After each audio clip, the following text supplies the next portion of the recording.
Radio Nacional Rosario presenta Fútbol Pasión Nacional Rosario. En el barrio había varios que jugaban de novela. El campito fue la escuela, todos con la misma ilusión. El del fierro en el zapato, el que siempre gambeteaba, la esperanza solapada de llegar a jugador. Algunos que probaron no quedaron, algunos que quedaron no llegaron. Si llega uno en un montón, quien no ha soñado alguna vez de forma indiscreta ponerse la camiseta, ¿qué más querés? Pelear el puesto, defender la pasión de varios, las charlas en los vestuarios, salir después.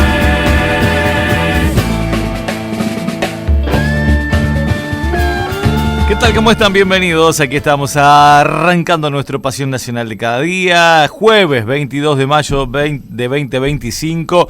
En la previa del partido de esta noche de Newell's y de Defensa y Justicia por Nacional, tu radio, por supuesto, a partir de las 9 de la noche, cuando termine el panorama. Ahí volveremos nosotros para contar el pleito entre el equipo de Logro Fabiani y el Halcón de Varela, buscando su pasaje, ambos, a octavos de final de este torneo que se está poniendo cada vez más lindo. No digo que hasta ahora no lo sea, ya hemos hablado de los beneficios de este tipo de torneos en cuanto a la competitividad, a las sorpresas, a la ilógica que a veces se da, así que seguramente habrá más sorpresas en las próximas jornadas. No digo que hoy haya sorpresa, porque tengo la sensación, lo vamos a charlar seguramente durante el programa, de que Newell's y Defensa no hay un clarísimo favorito, así que de sorpresas estaríamos cerrando el camino si habláramos de alguna victoria de alguno de los dos en ese aspecto. Pero han pasado muchas cosas, hay novedades institucionales en Newell's, hay novedades institucionales en Central también, hay cuestiones vinculadas al rugby, al básquet, al tenis, al automovilismo, cada vez más cerca de la segunda carrera de Colapinto en la Fórmula 1 en esta nueva etapa, con este nuevo equipo. Así que saludo en la mesa a los compañeros, Ariel Gómez, Facu Rivera, Ariel Gómez, bienvenidos, ¿cómo están? ¿Qué tal, Ale? ¿Cómo estás? Muy buenas tardes. Muy buenas tardes, Ale, el placer de saludarte otra vez más. Bueno, ¿por dónde pasan los títulos de la jornada de hoy? Por el tenis sale una gran jornada, porque no solamente se está disputando el ATP 500 de Hamburgo, sino que hoy hubo quali de Roland Garros con Acción Argentina y se sorteó el cuadro. Ajá. Para el próximo domingo darle comienzo al Abierto de Francia. Lo que pasó en Hamburgo, buenas noticias, ganó Tomás Martín Echeverry, le ganó a Giri Leječka, que ayer había vencido a Fran Cerúndolo, y mañana se estarán midiendo las semifinales ante el italiano Flavio Cobolli por un lugar en la final. Buen torneo, buena semana para Echeverry, que venía también, otro de los que venían en una dinámica bastante negativa. También la quali, partidos hoy de los argentinos. Lamentablemente la mojarra Fede Coria se retiró ante el alemán Maximilian Marterer, perdía 5-1 en el primer set y tuvo que retirarse. Thiago Tirante también cayó frente al norteamericano Quinn en 3 sets. Colarini cayó ante Ramos Viñolas en sets corridos. Y los triunfos de Federico Gómez, que venció al español Martín Landaluce en 3 sets, y de Juanma Cerúndolo, que le ganó al libanés Habib. Mañana en la quali 5 partidos de argentinos. Si ganan, se meterán en el cuadro principal. Juegan 3 mujeres y 2 hombres. Federico Gómez lo hará frente al italiano Sepieri. Juanma Cerúndolo lo estará enfrentando al colombiano Daniel Galán. Como dijimos, el que gana estará en el cuadro principal. Y en las mujeres, sin presencias confirmadas en el cuadro principal, pero con la posibilidad de que Solana Sierra, si le gana a la China Wang, Lourdes Carlé, si le gana a la lituana Mikulskite, y Julia Riera, si le gana a la rumana Bulgaru, puedan avanzar, puedan meterse en el cuadro principal si ganan sus partidos. Cuadro principal que se sorteó hoy y que tiene ya rivales para los 6 tenistas argentinos. Fran Cerúndolo arrancará frente al canadiense Gabriel Diallo. Camilo Hugo Carabelli arrancará empezando esta primera ronda frente a Jaume Munar. Mariano Nabone frente a Brandon Nakajima, Seba Báez frente al serbio Kekmanovic, Franco Mesania frente al español Pablo Carreño Busta Y Echeverri, que está jugando en Hamburgo, que va a llegar seguramente con poco descanso a Roland Garros, debutará frente a Stefanos Tsitsipas. Bueno, tremendo arranque. Bueno, pero me gusta que los argentinos, aparte en polvo ladrillo, que es la superficie... Cayó la participación de los argentinos respecto al año pasado. ¿Cómo? Menos, ¿no? Menos. Hay menos. Bueno, justo quería hacer el comentario ese, que bueno, ¿no? Si las tres chicas se puedan llegar a meter dentro del cuadro principal, nada menor, porque está claro que hay un grupo de tenistas dentro del cuadro femenino que están empujando, y me parece nada menor, más allá de Nadia Podoroska, de la Rosarina, que bueno, entre lesiones y a unos bajones que ha tenido, perdió bastante lugar dentro de los primeros lugares, o dentro de los primeros 100 como estaba habitualmente, pero bueno,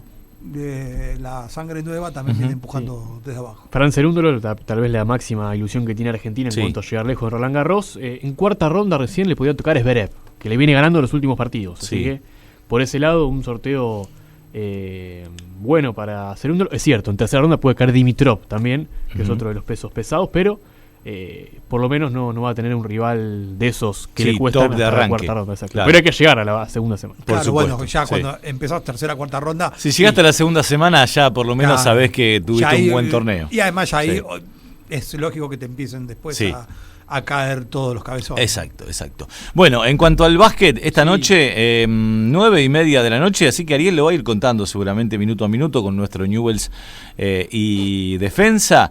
Segundo partido de la final de la conferencia entre Oklahoma y Minnesota, el equipo de Pablo Prigioni, donde el técnico de la selección argentina es además ayudante del técnico principal de Minnesota. Gana Oklahoma 1-0 la serie. Hoy el segundo partido, anoche un tremendo partidazo entre los Pacers y los Knicks, 138-135 en tiempo suplementario. Faltaban 9 segundos y Indiana perdía por 9 puntos. En una ráfaga, en 3 triples, casi lo gana con el último triple y pisó la línea, entonces fue doble, fueron a tiempo suplementario y lo terminó ganando Indiana finalmente, así que tremendo partidazo anoche. Yo una vez fui a una presentación y a una conferencia de prensa y tuve una ráfaga de 3 triples consecutivos. Sí. Y ahí no había dobles, eran todos triples. Sí, de huevo, palmito y el que venga. Bueno, y en el básquet rosarino... Está picante la gente de Knicks, con incidentes. Sí, porque ahí en la zona del estadio se suele juntar mucha gente, ¿viste? Sí. Se armó un lindo revuelo. Sí, hace de 51 años que no sale campeón de los Knicks, me parece. Puede ser, creo que año 77, si no me está fallando la memoria, la última vez que los New York Knicks pudieron consagrarse en la NBA. Bueno, y en el plano de la Liga Rosarina, cortito, lo que pasó anoche, Provincial le ganó como visitante a Regatas 95-79 en uno de los partidos pendientes de la fecha 10 de la Superliga Rosarina, así que ahí está el equipo rojo, Provin, comandando con un récord de 8-1 esta Superliga. Segundo está Caoba con 7 victorias, 2 derrotas, y después está Gimnasia, que viene muy bien en el Federal, es el único de los rosarinos, contamos ayer, que avanzó, con Atalaya y con Provincial con 6 victorias y 3 derrotas. Así que así está más o menos el panorama de estas últimas horas del básquet en la ciudad. Bueno, y ahora nos metemos un poquito en el rugby, porque bueno, hoy amanecimos con una novedad importante para lo que es el equipo de Seven, ¿no? De la Argentina, de los Pumas, esta variante del juego de 15, en la cual participa, por ejemplo, en los Juegos Olímpicos, el Seven.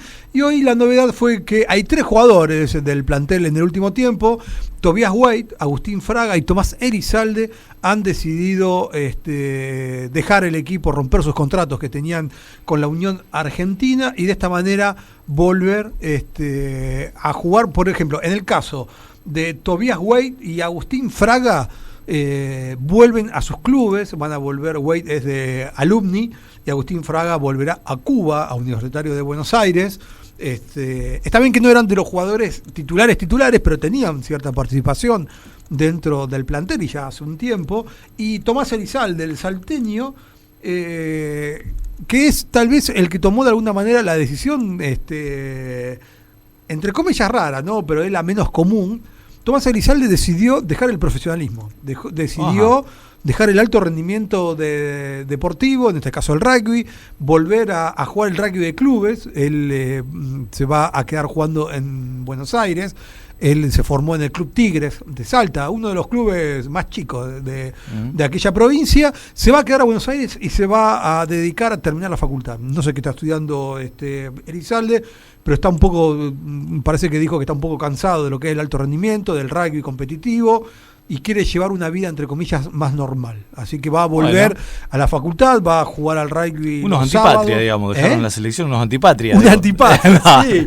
Pero la verdad que bueno, lo de Fraga y lo de Wade se entiende, deben querer tener más minutos y además buscar un lugar dentro del rugby de 15 para tratar de irse a jugar afuera también. Claro. Pero Elizalde es como de alguna manera le acaba de bajar la persiana. No es grande Tomás Elizalde, debe tener 24 años, y ha decidido bajarle la persiana al profesionalismo, al alto rendimiento, y de esa manera volverá a jugar el rugby de club y además también volverá, como él lo dijo, a una vida normal, volver a la facultad, amigos, a una birra, novia, y dedicarse solamente a eso y dejar el alto rendimiento. Algo que me parece que le debe pasar a muchos, ¿no? En este caso Elizalde tiene la posibilidad de poder hacerlo, de tener un sustento. ¿Cuántos jugadores, no sé, pienso en el fútbol, ¿no? ¿Cuántos jugadores que a lo mejor a los 20, 21, 22 años les explota la cabeza con el alto rendimiento, tal vez no tuvieron la chance de poder,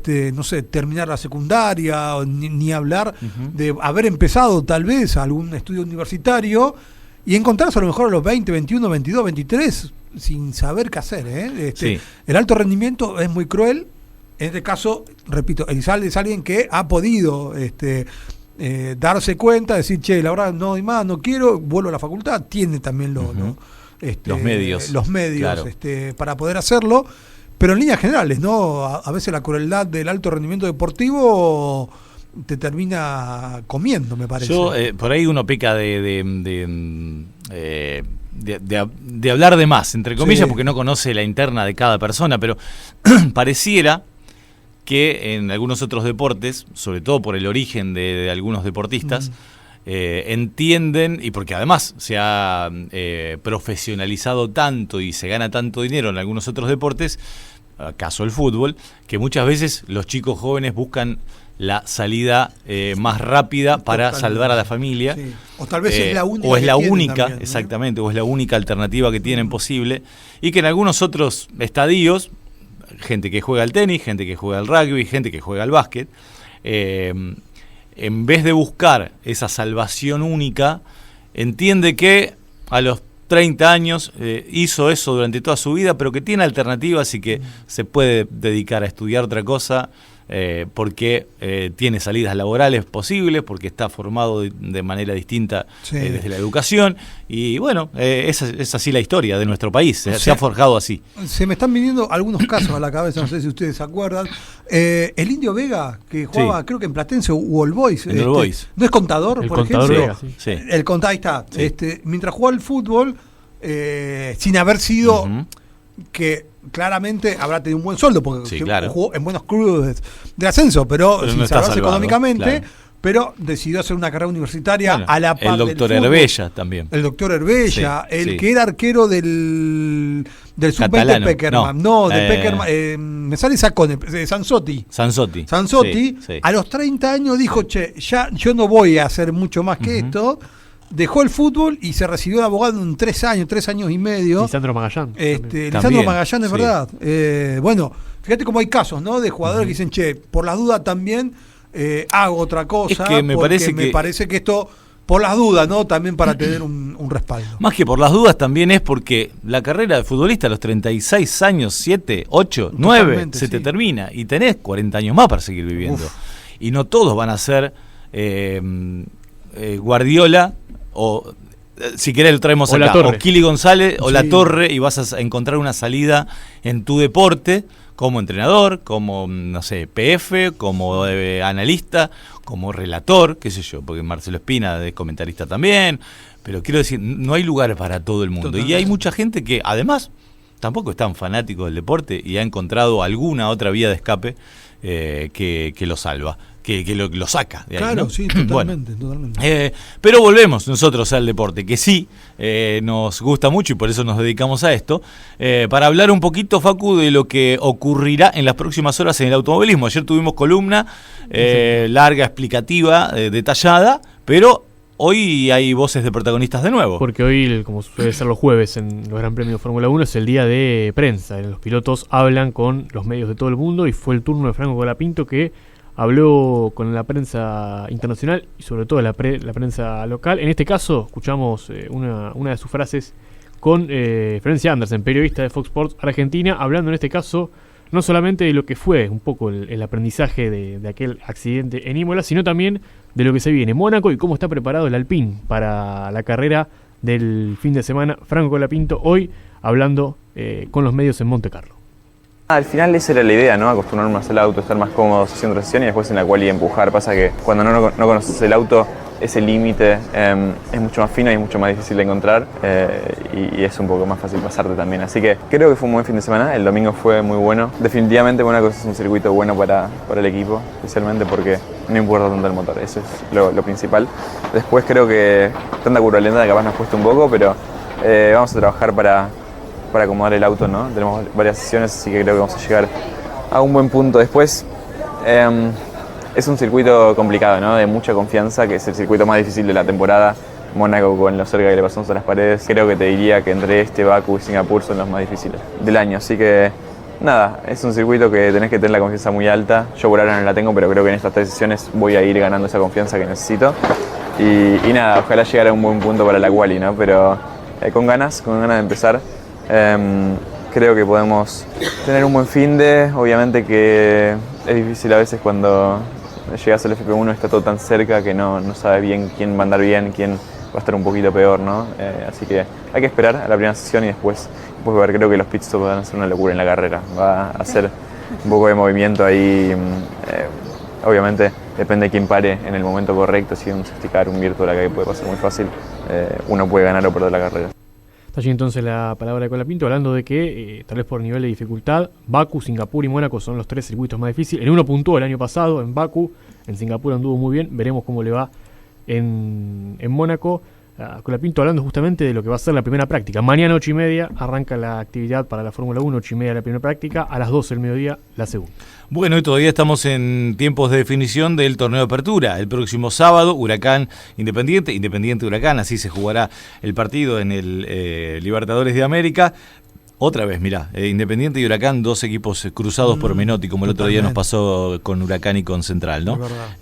Cara a cara para semejante partido. Hago un paréntesis porque acabo de leer que en Buenos Aires están pensando, en Ciudad de Buenos Aires, volver a tener público visitante. Así que ahí va a haber un par de partidos a modo de experimentación. Uno de ellos va a ser Argentinos Juniors, excursionistas por la Copa Argentina. Exacto. Así que, pero es como dice Facu, una prueba piloto para ver si en el mediano plazo se puede volver también al torneo argentino. Bueno, de hecho, lo podemos hablar en el bloque que viene. Independiente Rivadavia, a través de Daniel Vila, le sugirió a la AFA que pueda recibir el Gargantini visitantes. Y bueno, el primer partido es Newell's. Sí, la verdad que espectacular si pasa eso. Ahora, el tema que para mí no debería ser una cuestión de los clubes, sino de la AFA. Claro. Si no, así como hay equipos que dicen que sí, hay equipos que ni River ni Boca te van a dar, ni Newell's ni Central te van a dar porque no hay espacio. A eso iba justamente. Ahora, ¿cómo haces? Porque ahora ya también hay toda una generación de gente que se acostumbró a que haya solamente hinchas de un solo equipo, y Central, Newell's, River, Boca y Racing, Independiente llenan el estadio solamente con su gente. Bueno, hoy estamos ¿Cómo hablando haces para sacar a 5.000, 6.000 de tus propios socios hinchas? O más, te diría, porque si le tenés también, que dar 5.000 al visitante, tenés que sacar a 8 o 10 porque tenés que hacer pulmones. ¿Cómo haces para sacarlo? Es difícil, sobre todo hoy estamos hablando de que Central hoy publicó que llegó a los 100.000 socios en una cancha que tiene capacidad para 48, 49. No más de 50 amontonados uno arriba del otro. Pero bueno, claro, ¿dónde los metés? Y aparte los dos clubes estuvieron haciendo obras en los últimos años para albergar a más gente. Sí, justamente. Claro, porque no dan abasto. Claramente. Bueno, veremos cómo se da esta historia. Lo concreto es que está la posibilidad. Decíamos, Huracán, Independiente, Huracán. El partido del próximo sábado por Nacional, por supuesto, sábado por la tarde, para empezar a definir al primer finalista de este torneo Apertura. Hoy hablaron dos protagonistas de Huracán, uno de ellos, el Colo Gil, con pasado en Rosario Central, así que vamos a escuchar al Colo Gil en la previa del partido. Sí, por ahí, como él decía, de local nos ha tocado jugar con Riestra y bueno, es siempre el apoyo de la gente, y de visitante, dependiendo contra qué rival, el público es más hostil o no con su equipo local, ¿no? Tenemos que saber y ser muy inteligentes de que él bien decía, Independiente viene muy bien, viene con una mística con su gente que por ahí años anteriores no era así. Y bueno, va a ser un partido muy difícil. Sabemos que tenemos todo en contra, vamos a ser muy visitantes, pero como digo, con nuestras armas, como lo venimos haciendo, podemos poder llegar al objetivo, ¿no? Es un partido muy lindo, muy importante, muy trascendental, porque bien decía, hace mucho tiempo que no se puede lograr algo tan importante y bueno, creo que es mérito de los 4 equipos que estamos en esta instancia para llegar a pelear por el objetivo. Así que bueno, va a ser un partido lindo, un partido muy difícil y bueno, estamos igual con la misma expectativa de la gente, no jugando el partido antes, pero sí con mucha ilusión. Ahí está la palabra de Colo Gil en la previa del partido. ¿Quién es favorito? ¿Independiente o Huracán? Independiente, pero bueno, Huracán creo que dio el gran golpe de los cuartos, porque eliminó al mejor de todos y al que había ganado todos los partidos de local, así que no me parece un dato menor. Y de visitante lo eliminó. Y además los dos juegan Copa después, en la semana, así que también eso hace que tal vez no... Si hay algún jugador que tenga que ser guardado, será guardado, porque además no hay desventaja, los dos tienen que jugar Copa. Exactamente. Bueno, y del otro lado, Matko Miljevic. Hablamos de uno de ex Central, ahora un ex Newell's. En este caso, Miljevic para... Los dos erraron el otro día. Sí, exactamente. Para completar esta saga de Huracán y de Independiente, hablando sobre las virtudes de Kudelka. Porque, claro, en Newell's no terminó bien Kudelka, pero su proceso fue bueno. De todos modos, me parece que es ese tipo de entrenadores que no terminan de llegarle al hincha, como sí parece, sobre todo por las declaraciones de Miljevic, Facu, que le llega a los jugadores. Sí. Es un jugador, un entrenador muy jugadorista, al parecer. Tal vez no tenga tanto carisma hacia el afuera, pero evidentemente le llega a los jugadores. Vamos a escuchar lo que dijo Miljevic de Kudelka. Yo me acuerdo cuando me llamó en enero, yo estaba en la selección y tenía muchas ofertas de varios lugares de acá del fútbol argentino, y cuando me llamó me habló de una manera, de una convicción que me convenció él en esa llamada. Me dijo, yo quiero que vengas y quiero que peleemos como el año pasado, porque si ven todo el medio campo del año pasado, cambió. Fatori, Echeverría y Alarcón. Claro, sí, todos. Ahora estamos Leo Pérez, el Colo Gil, bueno, Emma Ojeda, yo, todo nuevo. Y él no se excusó en eso como, vamos a ver qué pasa. Él me dijo, no, quiero que vengas para pelear, para ganar y todo lo que juguemos pelear. Y yo siempre digo, que a veces me joden los chicos, que a veces a mí, la mayoría de las veces me habla como un padre.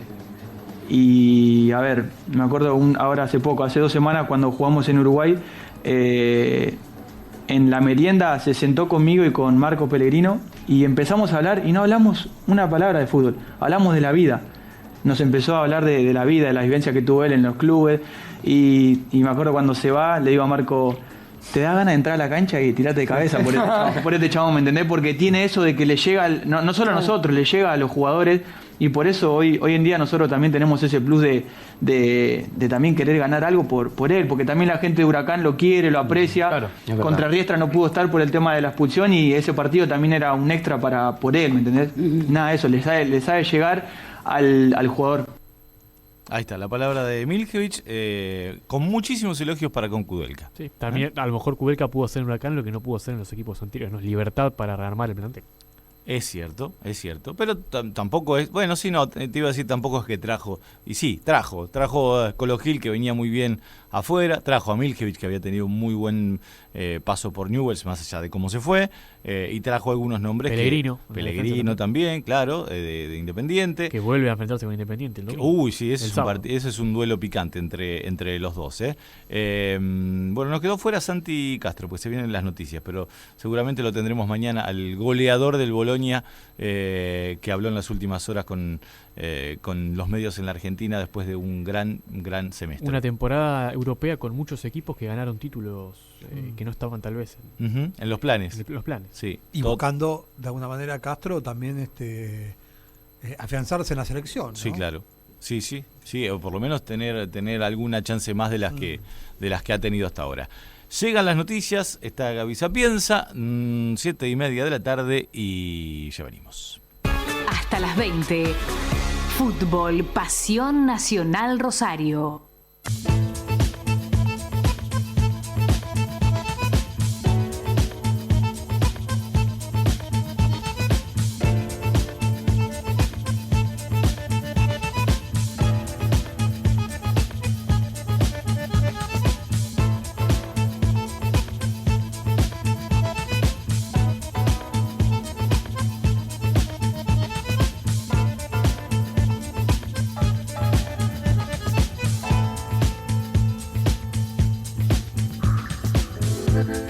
Vibra mi mente al pensar en la posibilidad de encontrar un rumbo. 34 minutos pasaron de las 7 de la tarde, estamos haciendo nuestro Pasión Nacional, el de cada día, en nuestra querida AM 1300, FM 104.5, en Radio Nacional Rosario, metiéndonos de lleno en Newell's, ¿no? Esta noche contaremos, por supuesto, el partido de la Lepra a partir de las 9 de la noche, pero es tiempo de poner el foco en lo institucional, en otras de las cuestiones que atraviesan directamente el presente rojinegro, y para ello vamos a tomar contacto con alguien que estuvo presente anoche en la asamblea que se dio en el cubierto de Newell's, en el que se trataban 3 puntos inicialmente. El primero, el presupuesto, que fue rechazado por los socios. El segundo, la conformación de la Comisión Electoral, de la Junta Electoral, de cara a las elecciones que se vienen para fin de año. Y el tercero, la compra de un predio en Pérez que el oficialismo pretendía se aprobase. Y que no se llegó a tocar ese tema. Ni siquiera se llegó a tocar, porque después de la conformación de la Junta Electoral hubo incidentes, disturbios y algunas otras cosas, como por ejemplo denuncias de agresiones hacia algunos socios por parte de gente que presuntamente no es socia, y para eso vamos a charlar con una de las personas que allí estuvo presente. Hablo de Lucas Gribarello, que es abogado, que es socio de Newell's, que fue orador ayer en la asamblea y que además, entiendo, si no tengo mal referencia, me lo ratificará o no él, pertenece a Nueva Generación Leprosa. Lucas, mi nombre es Alejandro Mangiaterra, con Ariel Gómez, con Facu Rivera, te saludamos en Nacional. ¿Cómo va? Hola, buenas tardes. Buenas tardes para la mesa y para toda la audiencia. Bueno, la primera pregunta es ¿qué pasó ayer? ¿No? Como para tratar de ensamblar cada una de las cosas que se fueron dando a lo largo de la noche y que terminó de manera escandalosa. Más allá de meternos en detalles puntuales sobre las dos cosas que se votaron y lo que no se pudo votar, es ¿por qué terminó como terminó la asamblea ayer? La verdad, a nosotros nos cuesta encontrar una explicación, porque vimos un oficialismo absolutamente en retirada. La primera moción que se votó sobre el presupuesto no encontró una moción de aprobación. O sea, no hubo nadie del oficialismo que pase y diga mociono que se apruebe el presupuesto. Entonces, el rechazo fue absoluto. Eso nos dio la pauta de que el oficialismo está absolutamente terminado y en retirada. Lo que no entendemos es por qué los hechos de violencia, cuando la Asamblea también decidió que las autoridades de la Asamblea Extraordinaria, que era la que se convocó para el tema de los terrenos, decidió que las autoridades sean otras y no las que estaban dispuestas del doctor Astore con Gustavo Beretta. ¿Cómo fue eso? ¿Por qué fueran otras? Fue así, la asamblea tenía 3 partes. Sí. La primera fue la del presupuesto 25-26, la segunda fue la de las mociones de la Junta Electoral, y la tercera era una asamblea extraordinaria que se hacía el mismo día, en donde se ponía a consideración de la masa societaria la compra no del predio de Pérez. El oficialismo organizó la asamblea y dispuso 4 mesitas para la acreditación de los que ingresan. Para ingresar a la asamblea tenés que mostrar el carnet y tenés que hacer una firma en un libro en donde se queda asentado de manera escrita, en virome, la presencia de uno al acto asambleario. Es algo lento. 4 mesitas para que entren entre 800 y 1000 personas, Claro. lleva horas. Entonces, a las 7 de la tarde, el oficialismo dispuso el inicio de la asamblea y había 500 personas afuera todavía. Sí. Entendemos que esta fue una treta política con la sola intención de evitar que quienes mocionen autoridades diferentes para la asamblea puedan ganar. Lo cierto es que se mocionó autoridades distintas para la asamblea, la oposición ganó y el oficialismo se quedó atornillado en el estrado, no queriendo respetar la voluntad popular. Claro, lo que tendría que haber pasado ahí es que se modificaran los lugares que ocupaban las autoridades. Que el doctor Astore se levante y se vaya, no sea quien presida la asamblea, sino los socios que por moción se proponían. Eso no pasó a mayores porque yo creo que había 500 personas afuera. Las 500 personas afuera que estaban haciendo la cola, en su gran mayoría, eran opositores a este oficialismo. Pasó la asamblea, se rechazó absolutamente el presupuesto. Se empezó a mocionar el tema de las juntas electorales, las distintas posibilidades. Ganó la posición que acordó UNEN con el oficialismo y como segunda minoría la de Julián González con autoconvocado. Que incluso esa segunda minoría tuvo también una diferencia, porque había una tercera, y se tuvieron que contar los votos y no hubo ningún tipo de problema. Se contaron los votos y se dejó establecido que ganó la segunda minoría, la de Julián González. Terminado eso, había que dar inicio a la asamblea extraordinaria, que era la de la compra de los terrenos. Sí. En esa asamblea extraordinaria es que también se mocionan distintas autoridades para el manejo de esta asamblea. Ya con las 500 personas que estaban en la vereda, adentro del recinto. Claro. Estábamos ya cerca de las 9 y pico de la noche. Fue absoluto, fue rotunda la derrota del oficialismo, pero evidente. Y sin embargo el doctor Astore no se quería levantar de la silla. Nos acercamos a los escribanos que estaban ahí haciendo las veces de veedores. No estaba inspección de personas jurídicas, según tengo entendido. Y el doctor Astore de manera violenta se levantó, increpó a quien había sido designado como autoridad de la asamblea, invitándolo a pelear, poniéndose cara a cara y poniéndole el dedo sobre el pecho. Una actitud que no esperamos de alguien que conduce una institución tan grande como Newell. Tiene una responsabilidad institucional mucho mayor que la de generar violencia. Y ese fue la chispa que se necesitó para que se desate el polvorín. Atrás empezaron las corridas y un grupo de personas que yo no tengo identificadas porque no las conozco, no sé quiénes son, las vi y hay videos que están circulando por todos lados, empezaron a pegarle a la gente.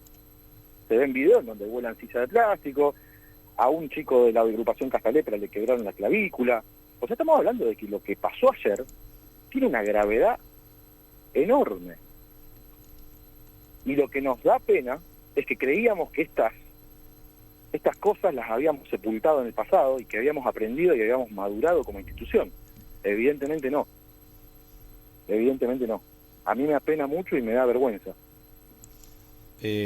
¿Hubo denuncias luego? Entiendo que hay un montón de gente profesional, abogados, escribanos y un montón de gente vinculada con el club que tiene acceso a este tipo de denuncias. ¿Hubo alguna formal ante la justicia, teniendo en cuenta que hubo violencia y demás, o no? Yo fui quien mocioné para que las autoridades de la Asamblea Extraordinaria sean Pablo Serra y el doctor Marzulo. Hablé con Pablo hace un rato y él me confirmó que no iba a hacer denuncia de las amenazas que recibió de parte de Astorre. Pero entiendo que hay cosas que son insalvables. La clavícula rota de un socio, tarde o temprano va a llegar a la justicia. Claro. Acá también va a tener que haber fiscales de oficio que actúen. O sea, las filmaciones están dando vuelta. A ver, Astorre se fue custodiado por la barra. No, estamos tomando noción de lo que estoy diciendo, ¿no? O sea, lo rodeó un grupo de hinchas caracterizados, como le dicen, y lo sacó del recinto. O sea, yo creo que estamos viviendo un momento de locura total y me apena tener que estar hablando de esto a una hora de que Newell's juegue una instancia decisiva en la Copa Argentina. Nosotros tendríamos que estar todos con la cabeza pensando en que tenemos que pasar en la Copa Argentina y estamos hablando de la gravedad institucional que vivimos en una asamblea de la que no aprendemos. Lucas, lamentablemente.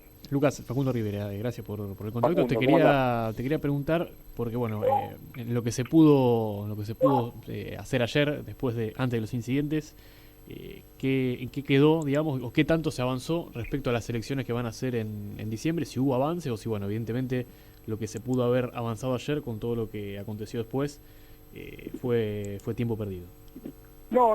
Gracias a Dios tenemos una junta electoral constituida. Si yo no me falla la memoria, tenemos a Germán Stali, tenemos al doctor Eduardo Richuluaga, que es juez, y a Coronato, creo que por el oficialismo, y a Pablo Sarkisian y a Malena Salinas. Exacto. Por la lista de Julián González. O sea, la Junta Electoral está constituida. Si ellos se juntaban hoy y hacían un acta de que se constituía la Junta Electoral, se designaba un presidente y se arrancaba a hacer el proceso electoral, hoy arrancaba el proceso electoral. Que es la confección del padrón, el peinado de todo ese padrón con respecto a quienes tienen la capacidad para votar, las cuotas al día, etcétera, la antigüedad, y bueno, después abrir lo que es la parte del llamado para la presentación de listas y demás. Está en marcha, ayer se puso en marcha. Lucas, ¿y ustedes temen algún tipo de obstáculo en el camino respecto de lo que puede hacer el oficialismo de aquí hasta las elecciones? No, yo creo que no. No, ¿sabes por qué? Porque en una asamblea en donde no mocionan la aprobación de su propio presupuesto, esto está absolutamente terminado. Está terminado. ¿Y le ves algún tipo de futuro pisando tribunales a Astorre en algún sentido, teniendo en cuenta no la asamblea específica de ayer, sino a lo mejor ustedes tienen más números que nosotros, pero cuestiones vinculadas con los balances, cuestiones vinculadas con ventas y compras de futbolistas durante todo este tiempo? Mira, esto es una opinión personal. Sí. Yo creo que va a pasar por tribunales. La comisión directiva que preside el doctor Astorre es la comisión directiva que más vendió en la historia del club. Vendió por más de 30 millones de dólares. La última es la de Silvetti de 6 millones de dólares, pero tenemos Esforza en 5, Dita en 4. Sí, Lucas, que por lo que dijo Astorre en la última entrevista, todavía es un compromiso de compra, algo que llama la atención. De Silvetti, sí. Bueno, pero en el presupuestaron 17 millones de dólares en ventas en un año. Claro. ¿Cómo? Es irrisorio. Vendió por más de 30 millones de dólares a lo largo de los 4 años de gestión. Pero la deuda aumentó en 20 millones de dólares. A nosotros nos queda en el tintero la idea de dónde está la plata. Entonces va a haber muchas cosas que se van a revisar cuando esto termine, y bueno, será cuestión de ver qué qué tenor tienen las investigaciones o las denuncias para ver qué cuerpo toman en tribunales. La realidad es que hay cosas que tienen feo olor, para decirlo de alguna forma. Sí. Lucas, te saluda Ariel Gómez. ¿Cuántos años tenés? Perdón que te pregunté. 40 recién cumplidos. O sea, en la semana pasada. No, porque feliz cumpleaños. Porque en el arranque de la nota dijiste, parece que no aprendimos, los hinchas de Newell's, algo así dijiste, y sí. Porque automáticamente, por una cuestión de edad, a uno que le tocó trabajar cuando estábamos en otro medio con Alejandro, en la época de López, de Eduardo J. López, y bueno, escuchar todo eso ahora escuchar decir, che, no aprendimos, me parece un montón, ¿no? Digo, para todos los hinchas y la gente de Newell's. Mi participación política en Newell's arranca en el año 2007, claro, peleando contra López. Después, bueno, estuve un tiempo afuera y volví en el 2017, que estuve a cargo del colegio, y fui el primer candidato de la última junta electoral, de la lista más votada. No digo que fui el presidente porque formalmente no lo fui. Yo lo viví al proceso de López. Y lo que yo noté ayer es un germen clarísimo de esa forma de hacer política. El amedrentamiento, la amenaza, el miedo. Yo conozco algunas personas que hoy no viajan a San Nicolás por temor a lo que pueda llegar a pasar. O sea, yo entiendo que esa época oscura todos creíamos que la habíamos enterrado. Y lamento hoy tener que decir, no lo enterramos. O sea, lo seguimos teniendo entre nosotros. Y muchos vienen y me dicen que el problema es que no hicimos la reforma de estatuto y no tenemos la reforma de la Asamblea de Representantes. Acá lo que hay que atacar es el fondo de la cuestión, no la forma. Si nosotros no tenemos compromiso democrático de respetar la voluntad popular, por más que sean asamblea de representantes, asamblea de socios, el problema va a seguir estando. Acá el problema es que no se respeta la voluntad popular. El que pierde no sabe perder. Si ayer el doctor Astore se levantaba de su silla y decía, lamento que los socios crean que no estoy a la altura, y se iba o se sentaba en la primera fila, nada de esto hubiese pasado. Es política, no es una guerra. Y yo lamento tener que hablar en estos términos de lo que está pasando hoy en Newell's. Porque insisto con que peleamos para que esto no pase. Pero como dije, no hemos aprendido nada. Lucas, te agradecemos muchísimo el contacto, que nos hayas contado de primera mano lo que pasó ayer, más o menos para entender, porque por lo que fuimos viendo a través de algunos colegas y de algunos medios incluso, valía la pena alguien de primera mano que nos pudiera contar lo que ocurrió. Estaremos en contacto, por supuesto, se vienen meses seguramente muy intensos para ustedes. Como no, muchas gracias por tenerme en cuenta, siempre Facu me escribe. Les mando un abrazo y bueno, esperemos que empecemos a hacer noticia por buenos resultados deportivos antes que por estos hechos. Un abrazo grande. Un abrazo, gracias. Lucas Gribarello, socio de Newell's, abogado, orador ayer en la asamblea que terminó en escándalo y que no terminó por concluir como hubiera pretendido seguramente el socio, incluso también el oficialismo, porque seguramente esperaban la votación del predio de Pérez que no llegó a darse. Así la historia de la lepra, Facu. Exactamente, Ali, vamos a la cuestión futbolística, porque bueno, menos de una hora y media se viene el partido, la verdad, clave para Newell's. El otro día hablábamos con Ariel, el último del semestre o el primero del segundo semestre. Bueno, quedó en el medio, ¿no? Después de 2 semanas de Newell's no jugar, pasaron casi 3 de aquella derrota ante Racing. Y después de este partido, sea cual sea el resultado, habrá periodo de descanso para Newell's, que no lo tuvo en estas 2 semanas. Antes de la pretemporada, el viaje a México para jugar ese cuadrangular y luego sí, ya el torneo clausura. ¿Qué tenemos que saber de Newell's a falta de la confirmación oficial? Que el equipo respecto al que cayó frente a Racing va a tener el regreso de Gonzalo Maroni. Bueno, Maroni jugó frente a Racing, mejor dicho, el regreso de Luciano Lolo, que fue expulsado frente a Huracán, que todavía debe una fecha, no va a ser de la partida en el debut de Newell's en el torneo clausura, pero esto al ser Copa Argentina, la sanción no corre, así que hoy estará Lolo. Habrá línea de 5, Montero, Lolo, Salcedo, Cuesta y Martino.